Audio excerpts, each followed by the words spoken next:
After 5 years at university, I realized I was constantly fighting three battles. I didn't know how to focus, I didn't know what skills to invest in, and I was completely addicted to my phone.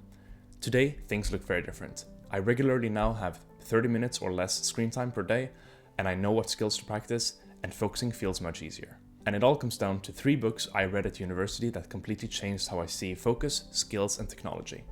And in this video, I'll share the key takeaways from those 3 books so you can sharpen your focus, build skills that matter, and reclaim your free time. Let's dive in.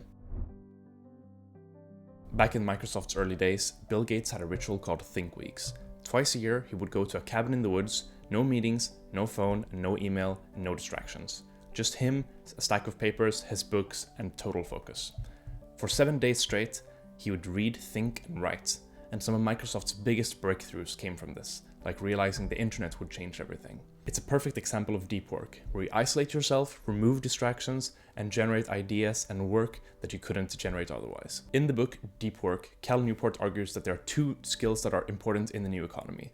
One is to be able to master hard things, and the second one is to be able to produce great work quickly. And the way to do those 2 things is to focus deeply on one thing for an extended period of time. Now there are 3 steps to make deep work happen. The first one is to consider your deep versus shallow ratio. So tasks like checking email, doing web browsing, just like mindless tasks that need to be done, that don't require a whole lot of focus, that's classified as shallow work. Deep work, that's work that takes the entire capacity of your brain to get into. It's hard and it's straining and it's very valuable. So the first thing you do is you consider how much time you're spending on shallow versus deep work every day, and also what kind of ratio you would like to be at. For most people, aiming for deep work at around 3 to 4 hours per day is enough, as more of that will kind of burn you out. And the second step is to time block your calendar. So if you know that you want to do 3 hours of deep work every single day, then you need to put that space in the calendar. You need to reserve the space, like booking a meeting with yourself. So what I do is that every morning, I schedule time for working on my most important task for 1.5 to 3 hours. And the third step is to remove distractions. So you can't get into deep work if you have lots of other things grabbing your attention. So make sure you're in a quiet space where you can focus and put your phone in another room so that you can put yourself to the task.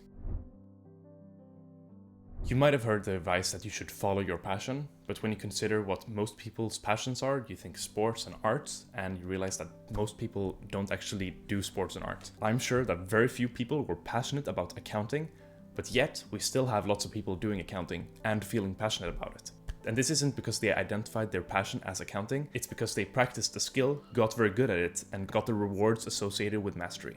After you do that, then you become passionate. This is the thesis that Cal Newport argues in the book So Good They Can't Ignore You. Cal Newport brings up the example of Steve Jobs, who was passionate about typography and Buddhism, but he was really good at making computers and making software. And this is what led him to starting Apple. It's only after he's gotten really good and not following his passion that he became passionate about what he's good at. So what you should do is not follow your passion, but follow your talent. Focus on developing rare and valuable skills, because that's what people will pay for, and that's something that you can become passionate in. Now, of course, you shouldn't pick something that you hate. If you hate accounting, don't get into accounting, but try to think it through the lens of what can I get really good at? Because it's when you consider how you can improve the most at your craft that you will get the most rewards and therefore become passionate about what you do. After reading So Good They Can't Ignore You, I've reconsidered my passion and tried to focus on things that I think I can become really good at. During my university years, by far the biggest challenge for me was staying off internet distractions. So I would spend a lot of time at YouTube and Reddit, just browsing and watching videos. And every single time after doing that, I would feel some kind of regret, like I didn't really learn anything, I don't remember anything, I just kind of wasted my time, and there were things that I'd much rather be doing. And the book Digital Minimalism is Cal Newport's attempt at making a philosophy around how to use technology for living our best life. Instead of going all anti-tech and removing your phone and getting a dumb phone, he argues that you should consider what your values are, like connection, learning, and high-value entertainment. Then you work backwards from that and decide how technology can help you do that. Often we fall into the trap of just downloading the app that is easy and that has low friction. So for me, that was YouTube. But I then realized that what I really wanted was to get immersed in news stories. And what I now do instead is to read non-fiction books because they contain much more high quality information in a shorter span of time.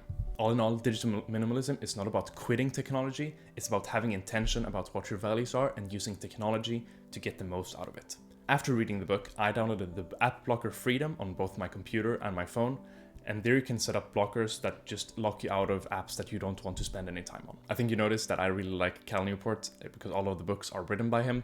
And if you like his stuff, you can go check out his podcast, which I also really appreciate, which is called The Deep Life. And if you're a student or just want to make better use of your time, I really recommend these 3 books. So if you liked the video, you can click here to watch the latest video. Thanks for watching, and I'll see you in the next one.